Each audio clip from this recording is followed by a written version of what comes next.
Poi nel pomeriggio temperature di 10 gradi anche superiori in Liguria, dove soffierà una vivace tramontana tra Savonese e Genovese. Tutto. Per maggiori dettagli scaricate l'app di Trebi Meteo.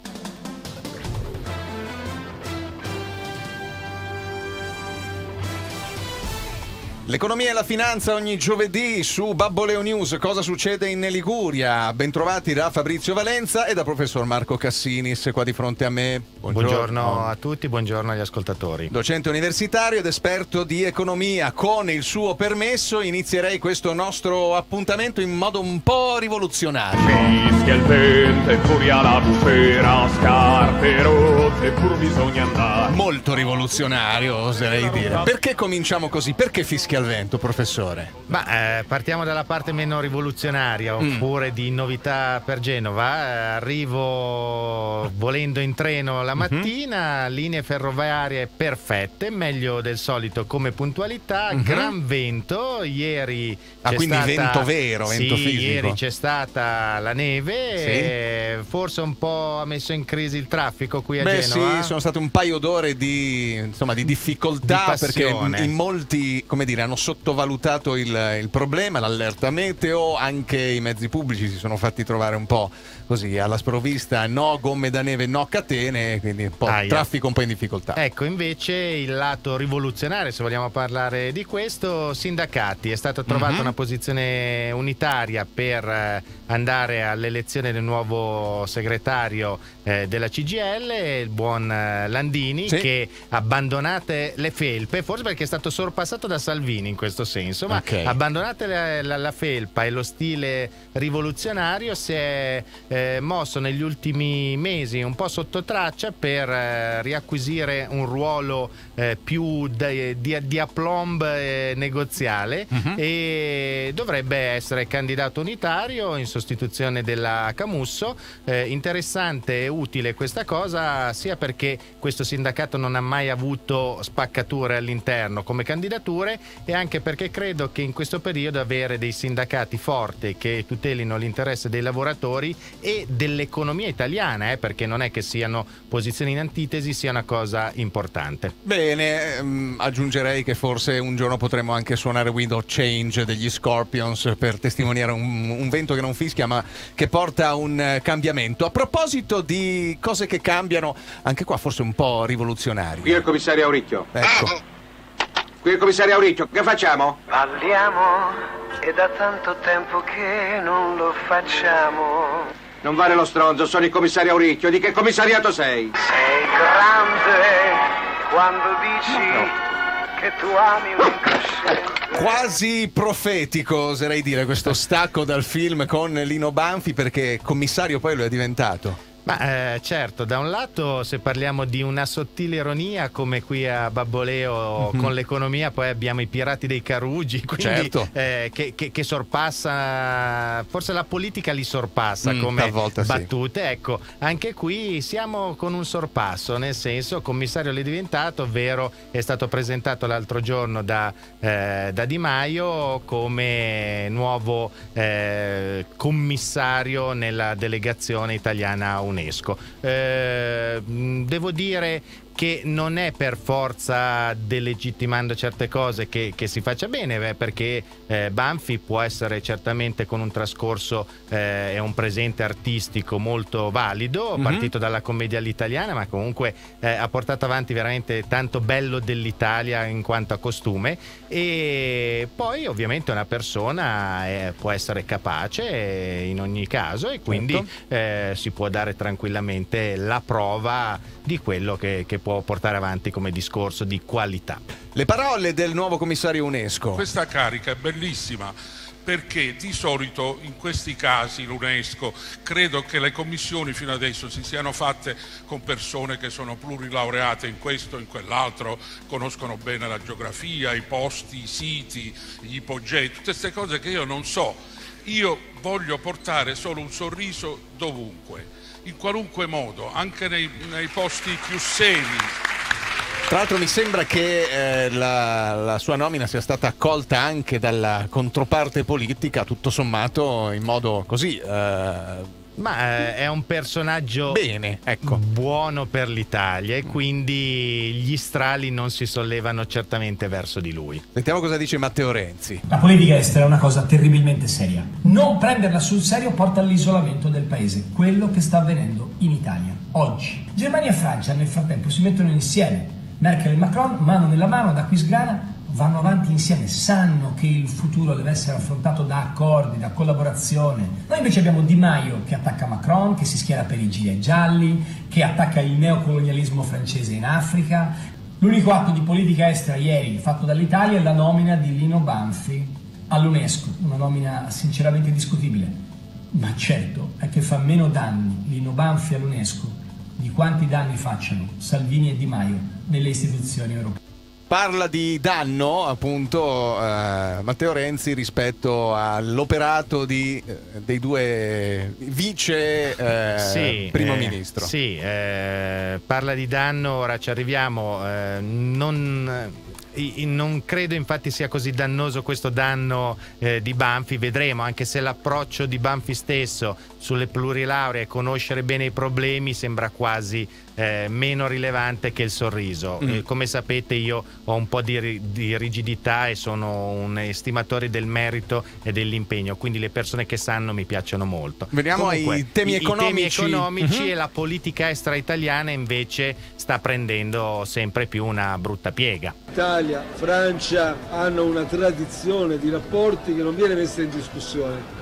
Qui però si tratta di affrontare i temi politici che sono nell'agenda attuale. Si fa presto a dire ci si confronta in modo sereno, poi in realtà il confronto con la Francia così sereno non è. Diciamo che noi abbiamo avuto un problema grosso che non è ancora risolto verso l'Unione Europea nella negoziazione del DEF e qui continuiamo a parlarne. Adesso si è aperto un altro fronte più diretto verso i nostri cugini d'Oltralpe, come li chiamo sempre io, e quindi hanno iniziato fortemente i 5 Stelle, sia per quanto riguarda i gilet gialli che adesso sull'uso della moneta francese per il neocolonialismo. Insomma, sono cose che di questi periodi non è il caso di avere.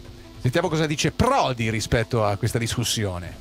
Io quando vedo sta roba penso che non riesco neanche a capacitarmi, no?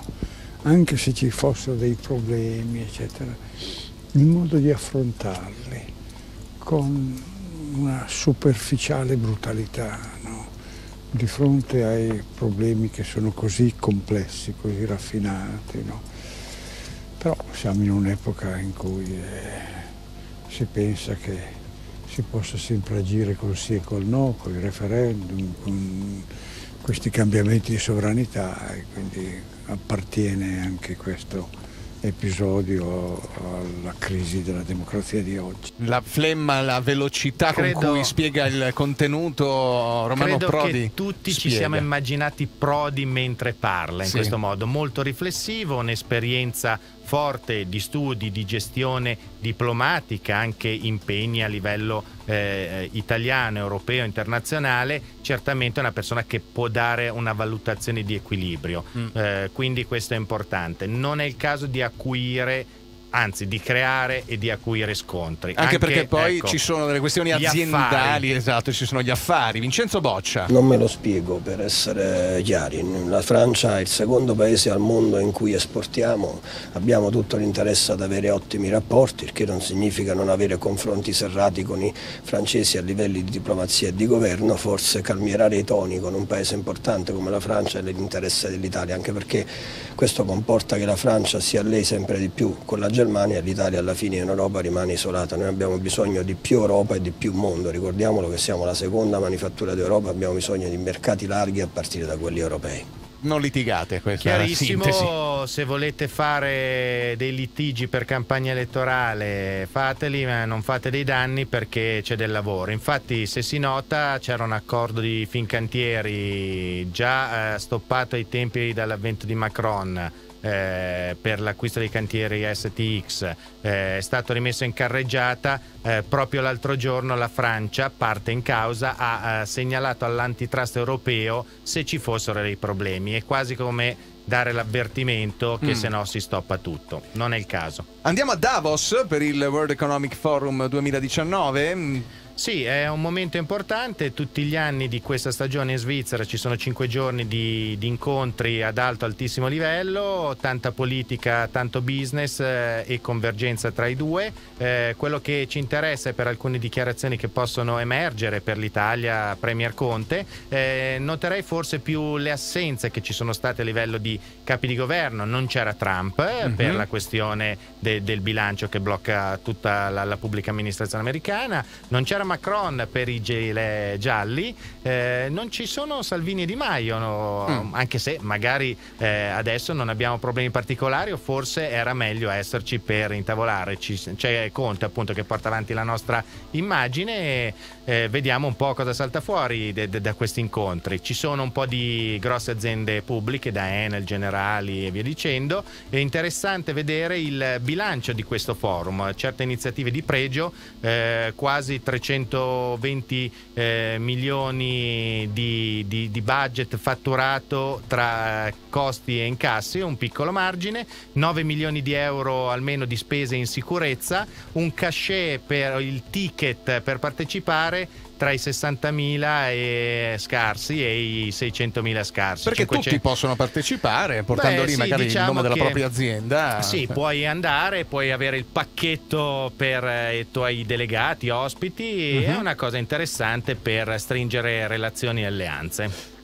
Più sul territorio ligure ci interessa la Fiera Boat Show di Düsseldorf. Sì, nel senso, esempio. territorio ligure abbiamo qui ovviamente Salone Nautico e Ucina, quindi la Confindustria della Nautica.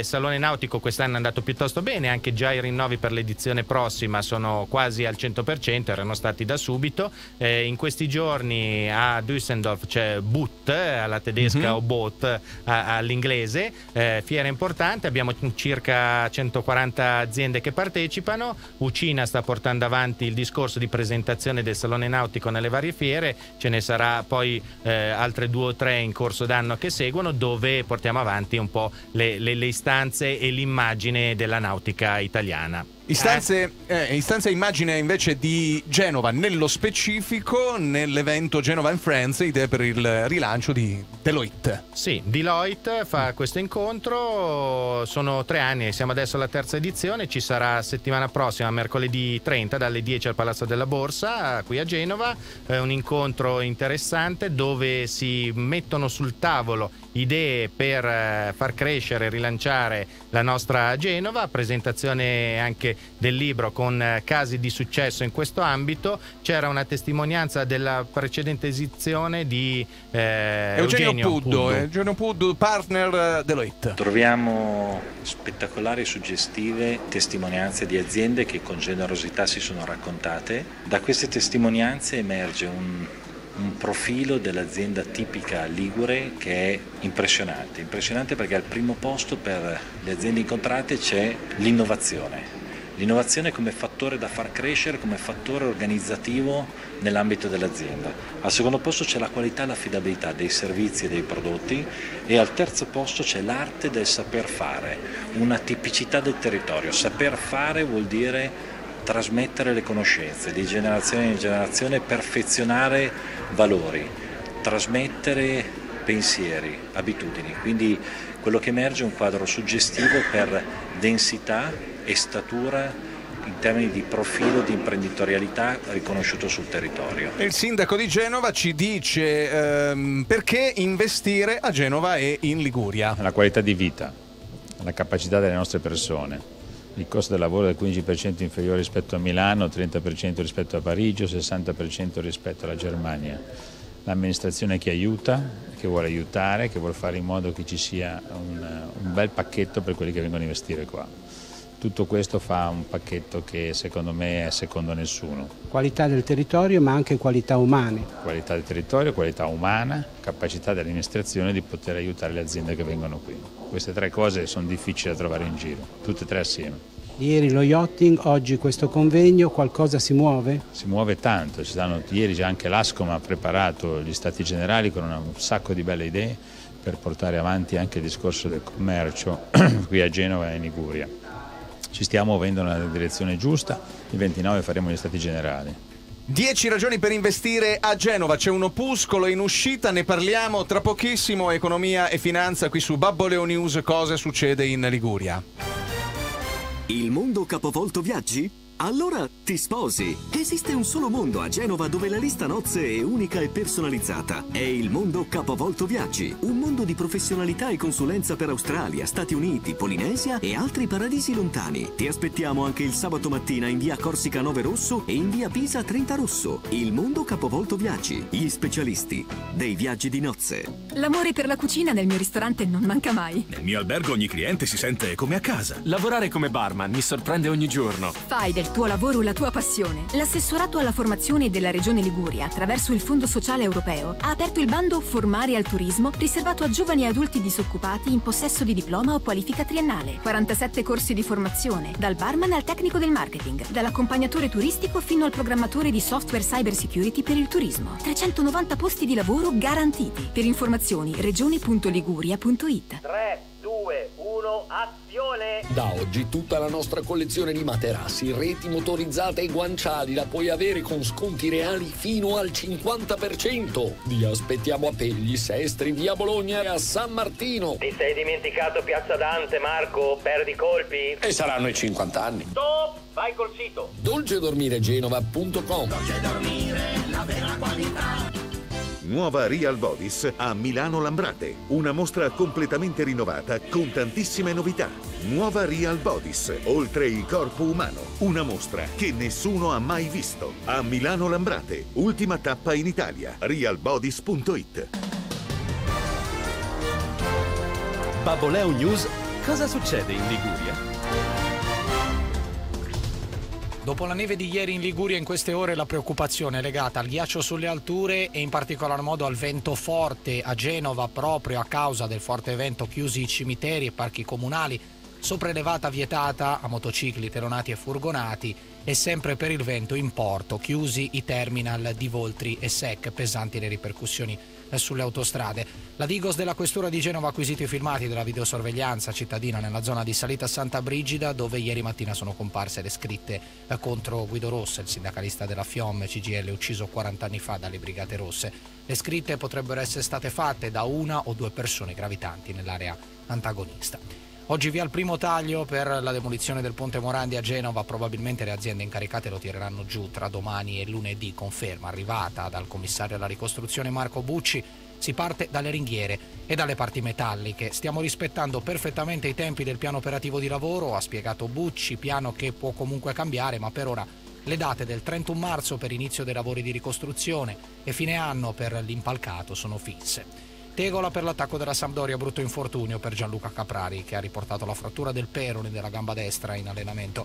Infortunio che cambia gli scenari di mercato per la Samp, congelata la cessione in prestito di Kovnatski al Cagliari, al Genoa. Lavoro in entrata dopo la cessione di Piontek al Milan, nuovo incontro con l'agente di Piazza. Preziosi spera di convincerlo ad approdare al Grifone.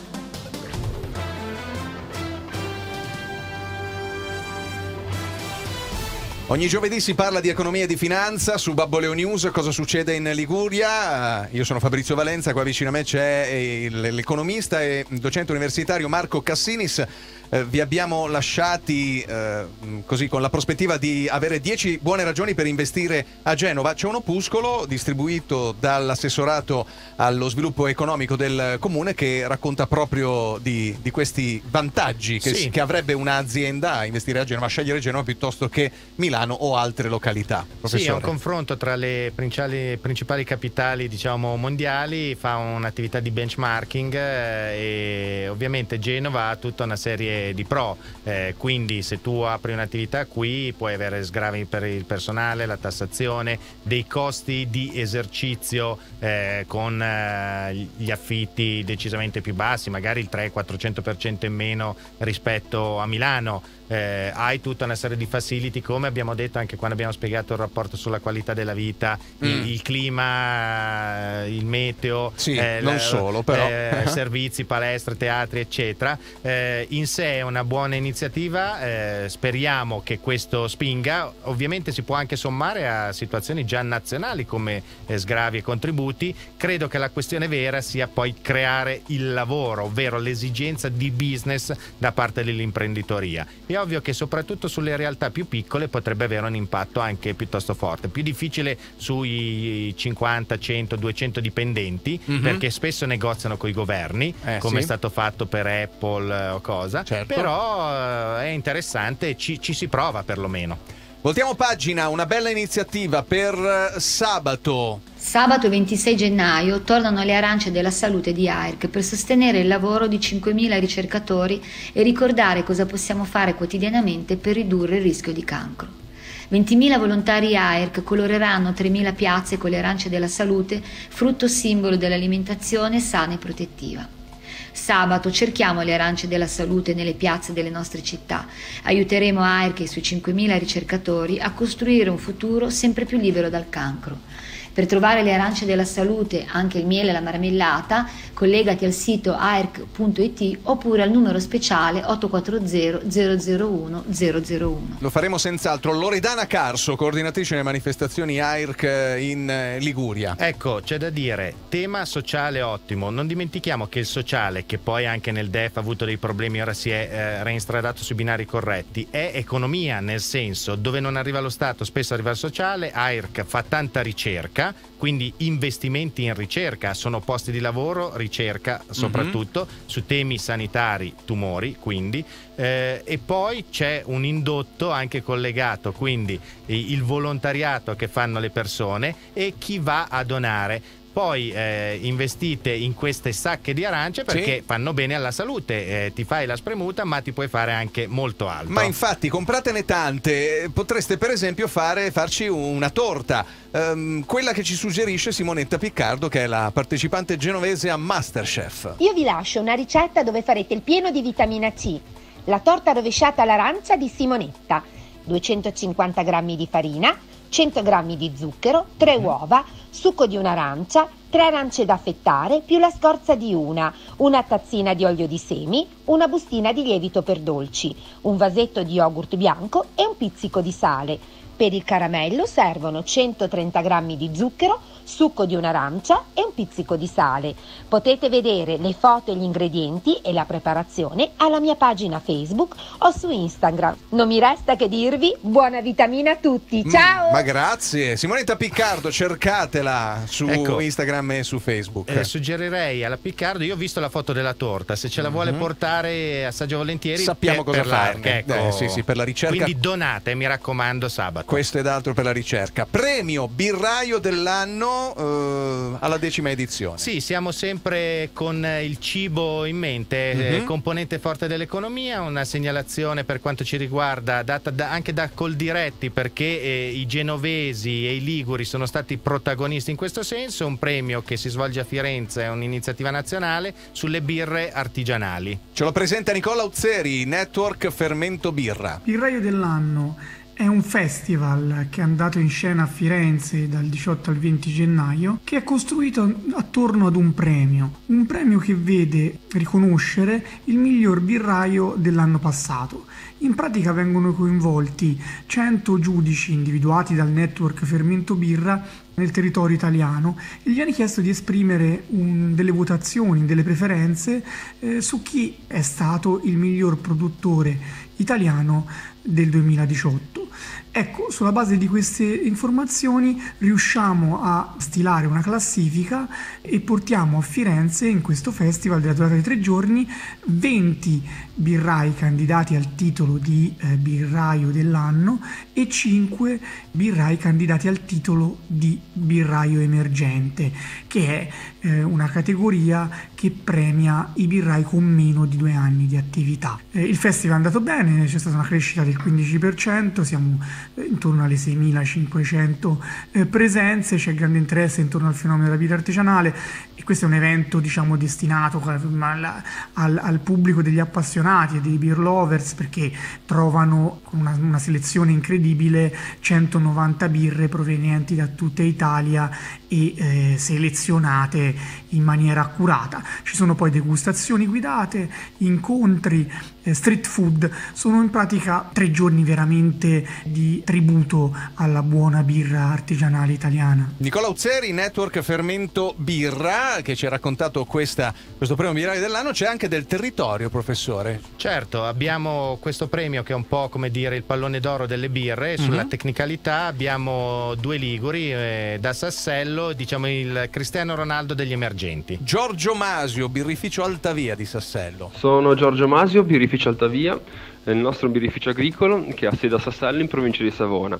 La nostra idea di impresa è nata all'interno di un campus di Fondazione Garrone dal nome Restartup, un incubatore di impresa che selezionava le migliori idee di impresa per l'Appennino italiano. Nel recente weekend siamo stati premiati a Firenze come uno tra i 3 migliori birrifici emergenti italiani. La nostra realtà è una realtà in crescita, sia dal punto di vista delle filiere agricole, infatti abbiamo ampliato il nostro lupoleto nella recente estate e siamo arrivati a una produzione di circa 50.000 litri di birra annuali. E poi c'è Fausto Marenco, birrificio Malthus Faber di Genova. Il birrificio Malthus Faber ha sede dal 2008 in via Fegino 3 a Genova Fegino. Indirizzo storico per la birra in quanto ha ospitato dal 1906 al 1985 la fabbrica di birra Cervisia. Malthus Faber è nata dall'idea di 2 soci, Massimo e Fausto, ed attualmente impegna altre 4 persone nella produzione di circa 140.000 litri di birra artigianale ad alta fermentazione. Interesse e comunicazione del prodotto sono da sempre alla base della nostra azienda e ciò ci ha permesso di raggiungere una soddisfacente distribuzione sul territorio nazionale, con interesse prevalente a quello ligure. Presso il nostro laboratorio effettuiamo visite guidate con degustazioni e partecipiamo anche a manifestazioni ed eventi come il recente birraio dell'anno che ci ha ospitati nella sezione Best Of. Cosa faceva Fausto Marenco prima di occuparsi di birra? Centrale del latte di Genova. Lui è il socio, che è proprio tutti e vicino, 2, tra quindi l'altro. da un liquido a un altro sono diventati maggiorenni dal latte, sono passati alla birra. Avremmo voluto parlarvi anche del DEF, lo faremo nel prossimo appuntamento. Prossima parliamo del divano e del reddito di cittadinanza. Dal 6 marzo si parte. Fantastico. Ogni giovedì si parla di economia e di finanza qui su Babboleo News. Cosa succede in Liguria? Con me Fabrizio Valenza e col professor Marco Cassini. Sta giovedì prossimo. Buongiorno a tutti. Vivo molte vite diverse. Amo i viaggi, ma anche la città.